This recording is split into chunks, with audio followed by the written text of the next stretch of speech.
Chapter 8. While Faceless was away in Seedy Acres, talking with Jessfell, Strat awoke, confused. There were wooden beams above him, supporting a roof he could not recall ever seeing. A soft bed cradled his bruised and battered body. A comforter kept him warm. Turning his head, he noticed a dresser against one wall and a painting on another. A solid wooden structure was something all street urchins dreamed about while trying to stay alive during the brutal winter months. And here he was, comfortable and warm inside four walls, with a floor and a roof. How did I get here? When did I become an occupant of this room? How long have I been asleep? What's transpired since I arrived? Where are... The events of last night flooded back to the forefront of Strat's mind. The pain and humiliation brought tears to his eyes and a hollow feeling in his chest where his heart should be. He gagged. Nothing came up.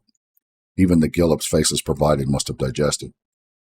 All he could do was dry heave and cry as the humiliation and degradation filled him with hatred for himself and the ones responsible for his predicament. Faceless, the most feared assassin in Los Angeles, had saved him from further abuse, but arrived just a bit too late to keep him intact.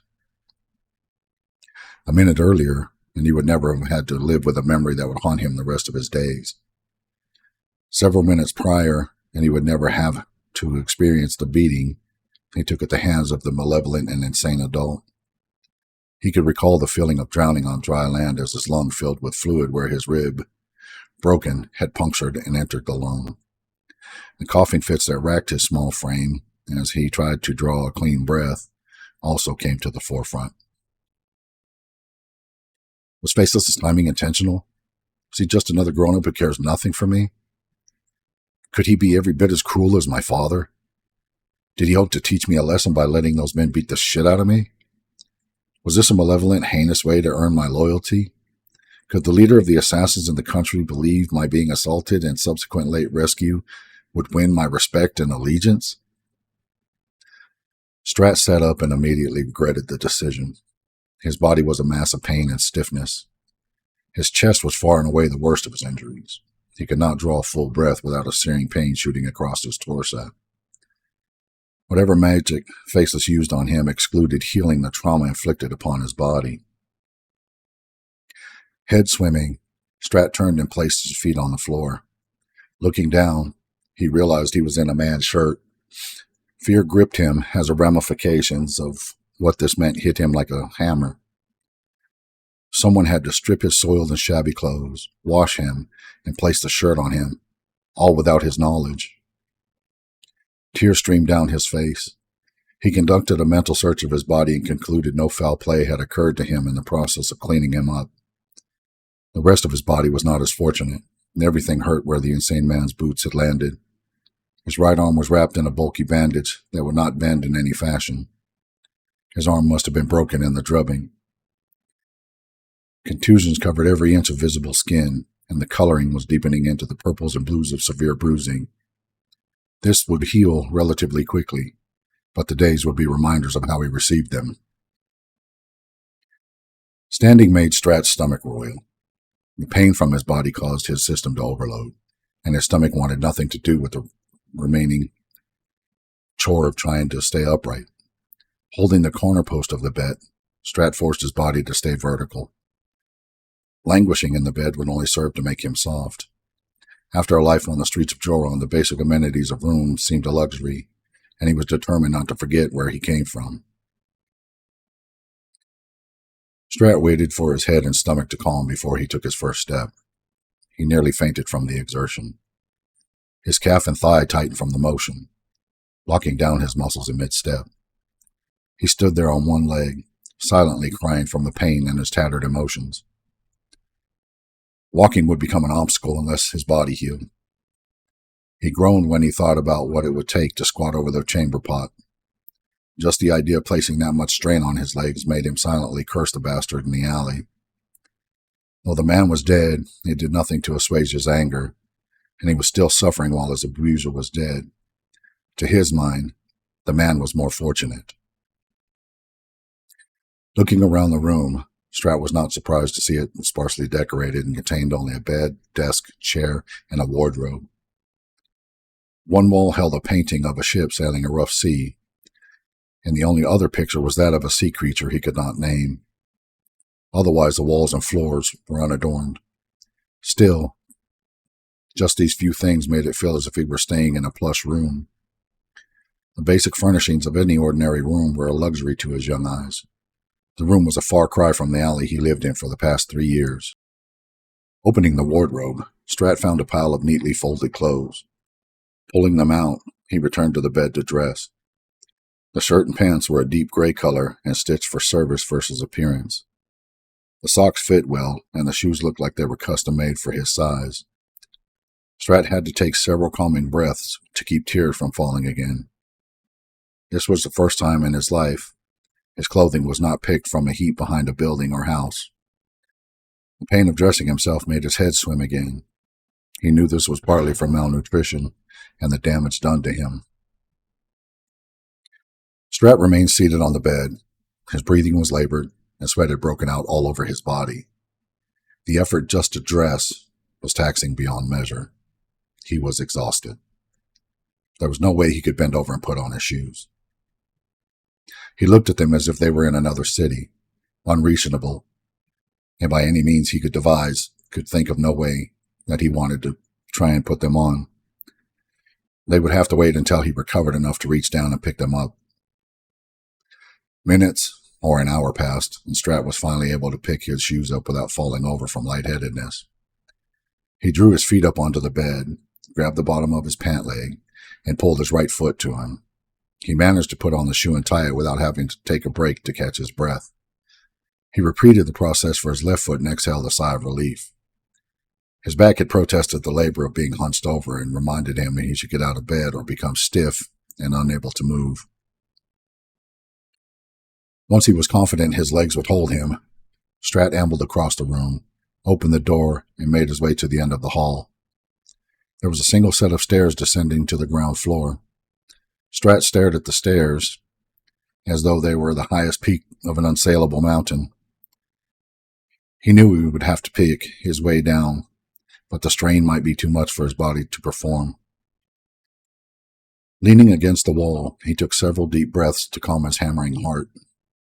The exertion to put one foot in front of the other was like running mile after mile to escape the city watch when he had been trying to steal food to eat.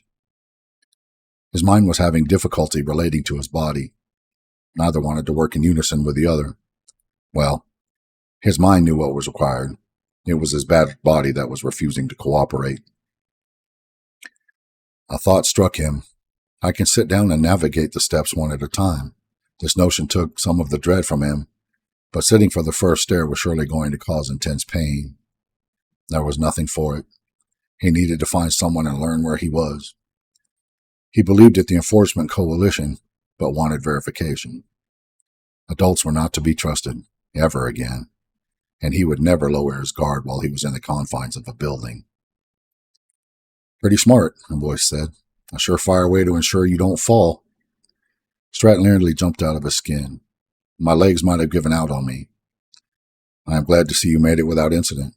A fall in your condition would set you back a month or more. Young men are difficult when they have to remain in bed until they heal. Whether they need it or not matters little to the young. Strat looked at the man who was speaking, nearly barking a laugh at the face, looking back at him. One of the man's eyes was half closed. His nose was bent at an odd angle, favoring the right side of his face, and only 2 teeth were present when he smiled. You have done better than most men, young man. Keeping your laughter inside gives you a leg up on those who roam these halls. Sorry, Strat said, grabbing the banister aid to stand. Why have you not been to a warlock? Jessfell could create a countenance to rival the most handsome man alive. I've become accustomed to it, he replied, smiling. We shouldn't laugh at those who are deformed, the man finished. I meant different, Strat told him. My name is Strat. Two-Tooth. Strat laughed and cried out as his chest flared with pain. He could not help himself. By the man's own admission, he referred to himself in a derogatory manner. Fitting as a moniker was, Two-Tooth should not wear it proudly. Between the pain and the laughter, he was unable to control. Strat silently cursed the man for his answer. Stars danced across Strat's vision, forcing him to plop down unceremoniously. He silently cursed Two Tooth for his current predicament, but could not help the laughter that would not cease no matter how he tried. The name and the face were just too much for his young mind. Decorum flew out the window when he heard the moniker, and nothing he did stopped the laughter from bubbling up from his stomach. Maybe I was wrong, Two Tooth said, chuckling to himself. I babbled about you having a leg up. Sorry, Strat wheezed. I wasn't ready for that. Quite all right, young man. I usually do not deliver it deadpan. Your reaction was worth it, however. Not the pain, but the laughter. Strat glared at Two Tooth. The man wore an odd expression, a mix of humor and something else. He could not place what the look meant. What? Are you hungry? Yes. Strat's stomach rumbled in agreement. What day is it? You were brought in last night, Two Tooth replied. Faceless carried you from the alley. He did not leave your side until this morning. That explains why I can move. But why not heal me completely? Faceless sent for a healer once you arrived, but felt it would seem like favoritism. We have never healed a member completely. It seems to make them forget to be careful. Where is Faceless? Strat asked. Can I see him? Faceless is out, young man. When will he be back? I have no idea. He doesn't tell me everything. The healer was not very good, Strat complained. I feel terrible. Everything hurts. And my arm is stuck inside this bandage. Was the healer from Stellan Road? He was not. Faceless had a wizard tend your wounds. Well, an expert in medicine, and not a moderate magician. What? Why would he do that? Why not just hire Jessfell? Man could have healed everything quickly. Did I just not tell you why? Two Tooth asked. Do you know the warlock? Not personally, Strat said, standing in place, giving his weakened body time to adjust to standing. Just by reputation. Maybe his reputation is fabricated to sell more trinkets from his shop, Two Tooth suggested. Maybe he was the one who spread the rumors to grow his clientele. Nope. Strat shook his head, bracing his hands on the step to keep from toppling over. He could move, but the motions had to be slow and deliberate. A quick movement made his head swim. Jessfell's praises are sung by those he has helped with whatever problem they faced. He would be the logical choice to hire. Pretty smart for a street urchin. Maybe Faceless does have a point concerning you. Intelligence and vocabulary beyond most men, but you are not even 11. How did he notice these things without ever speaking with you, I wonder? Can we get some food? Of course, Two Tooth replied. Follow me. Strat followed the man through a maze of corridors before reaching a dining room where people were sitting at tables, eating and speaking in low voices. He found this odd at first, but realized he was among thieves and assassins, men who trained not to draw attention to themselves. Without warning, the night before blasted his mind. Strat began to shake and nearly pissed himself in fear. All these grown-ups could pummel him and there would be nothing he could do to stop it from happening. Only this time he would kill himself or force one of them to kill him. He could not endure something like that again. Easy, young man. Two Tooth knelt in front of Strat. Faceless has given his word, and these men will honor it. No one is going to abuse you here. What about the unbound? We do not control them, Two Tooth told him, but you will not have to worry about them for some time. And not one of them would try and enter this building. It would be their death before they made it beyond the reception desk. What do you mean? Strat finally looked at Two Tooth. They could get me any time I go outside. Unbound should not bother you unless they feared you were competition. Do not worry. When you have completed your training, you'll be more than capable of defending yourself. I would worry about healing and then leave the unbound and your alley and last night in the past. I can't, Strat sobbed. The memory won't leave me. I try to keep my mind occupied, but the event has scared me for life. For now, Two Tooth replied. Time will lessen its grip on you. How would you? Reality hit Strat as he realized who he was speaking to. Two-Tooth was the one who saved Faceless those many years ago. The man was kneeling in front of him was the one who brought the assassin and thieves of Los Angeles together under the Enforcement Coalition organization. Two-Tooth was responsible for bringing order to thousands of men and women across an entire country. Finally made the connection, did you? You're the one who rescued Faceless, the legendary pickpocket. Strat felt uncomfortable as more than one set of eyes looked toward him. There was no lust, hate, or anger in any of them, but this did nothing to make him feel comfortable under the indifferent scrutiny. Don't look at me. Return your eyes to your plates. Stop staring. I don't want to be here. I need air. I need to get away from all these men.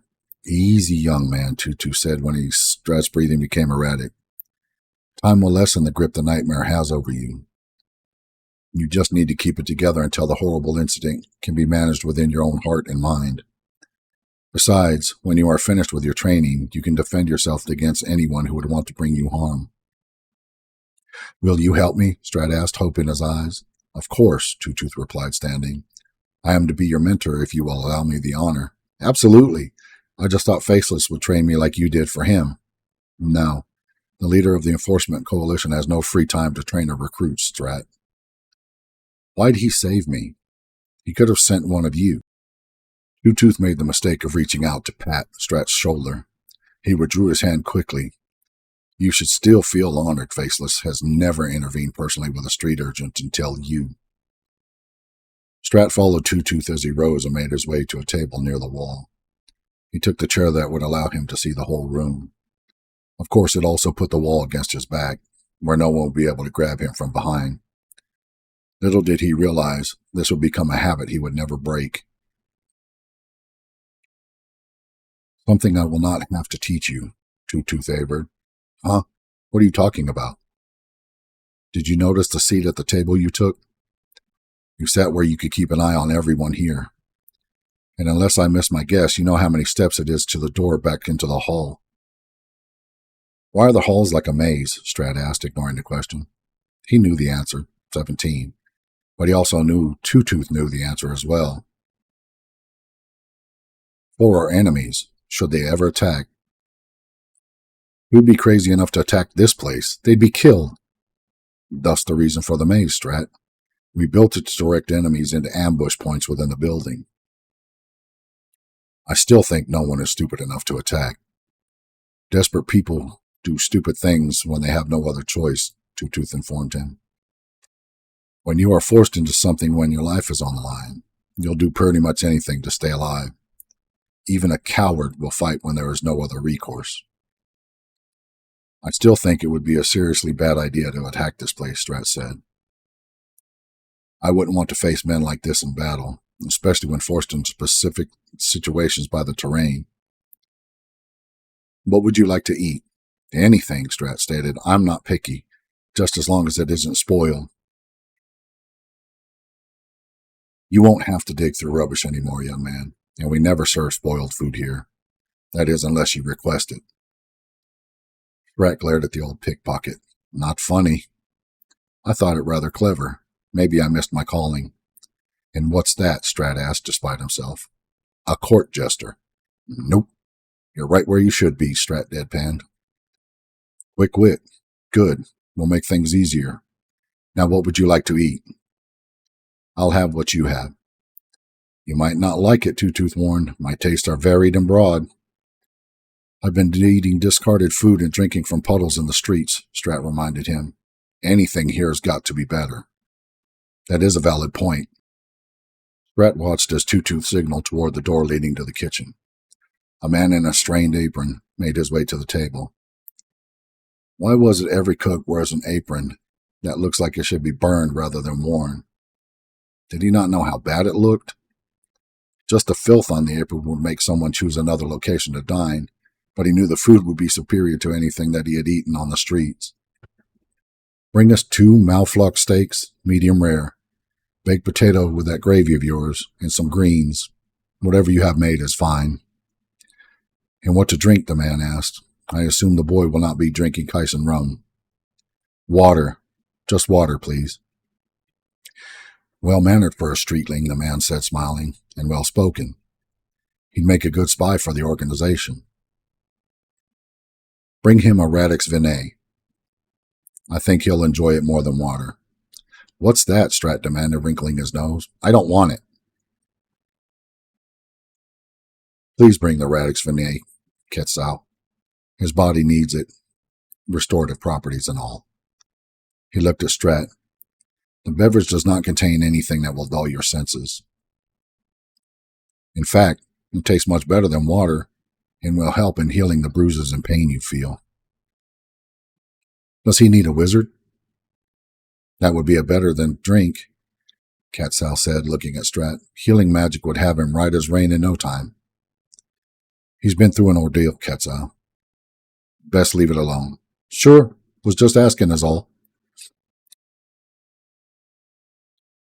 I don't want the drink, Two-Tooth. Strat was wringing his hands under the table. I'll drink from the glass first, Two-Tooth offered. No, I just want water. Be at ease, young man, and lower your voice. No one here will attempt to harm you in any fashion, Strat. Mistrust is healthy, but not all adults are like the ones you've had in experience. Some of us actually want young boys and girls to become more than street urchins or meat for the brothels. Can't help it, Strat said. I've never had a good encounter with a grown-up.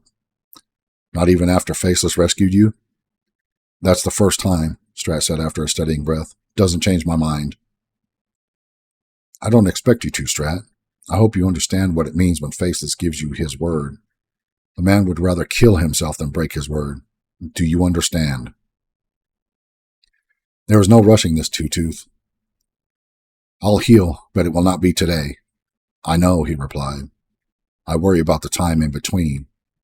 I have just witnessed this firsthand, and it is not pleasant. Just know that no one here will harm you in any fashion. The leader of the coalition has given his word, and it is entered into the records. There isn't an assassin or a thief in the consortiums that would challenge Faceless's word. Can we just eat? Strat asked. You don't have to try and make me feel better. Whatever you want, young man. Just know that once we are done here, there are some things we need to accomplish before you return to your room. I'm not up for something strenuous, Two-Tooth. I am only able to remain up right now because I know food is coming. I need to rest. I'm tired beyond belief. Can't we begin things tomorrow? We need to get you registered into the Enforcement Coalition, young man. I thought I was already. Not yet, but it is not difficult. We need to add your name to our ledgers. Your signature is required to make it official. I also need to explain the laws governing our conduct in the Enforcement Coalition. All businesses require codes of conduct, Strat.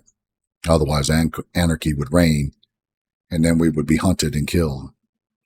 The only reason we are not invaded by the city watch or military is our restraint. We decide who gets killed or robbed. Our organization ensures things do not get out of hand. Quetzal returned, carrying a platter with 2 plates and glasses. Here we are, gentlemen. The best food outside the broken tankard.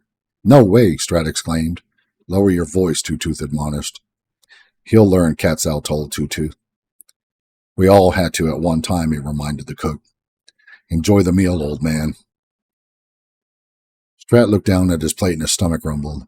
The meat looked moist and delicious, and the smell coming from the food was exquisite.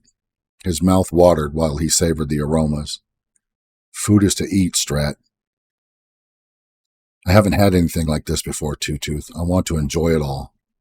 Did Quetzal cook this, or did he just supervise?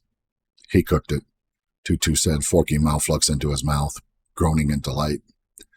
The man is a marvel, and his boast about the broken tankard is accurate.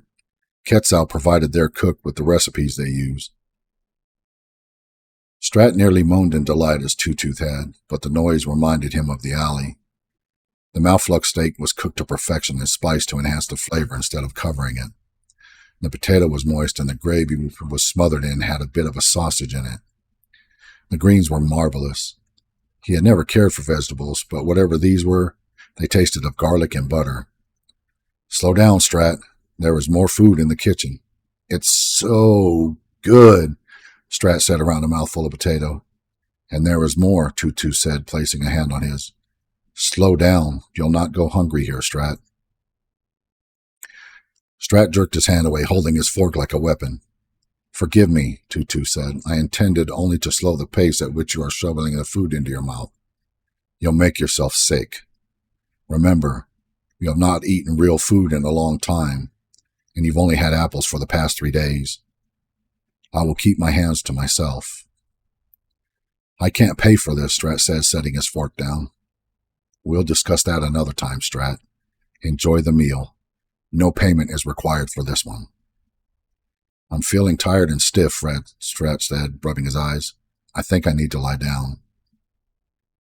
Do I really want to go through this again? Two-Tooth wondered. Faceless was difficult, but Strat is wholly traumatized by his ordeal. Do I have the patience to mold another boy into a man? Drink the Radix Vinay. It will help with the pain and fatigue. Strat stared at the glass. The amber liquid was something he did not want to taste. Anything with healing properties was always bitter and vile. The Radix Vinay was going to be the same. Oh, for fuck's sake! Two-Tooth grabbed the glass and drank. He slammed it back on the table. Drink it!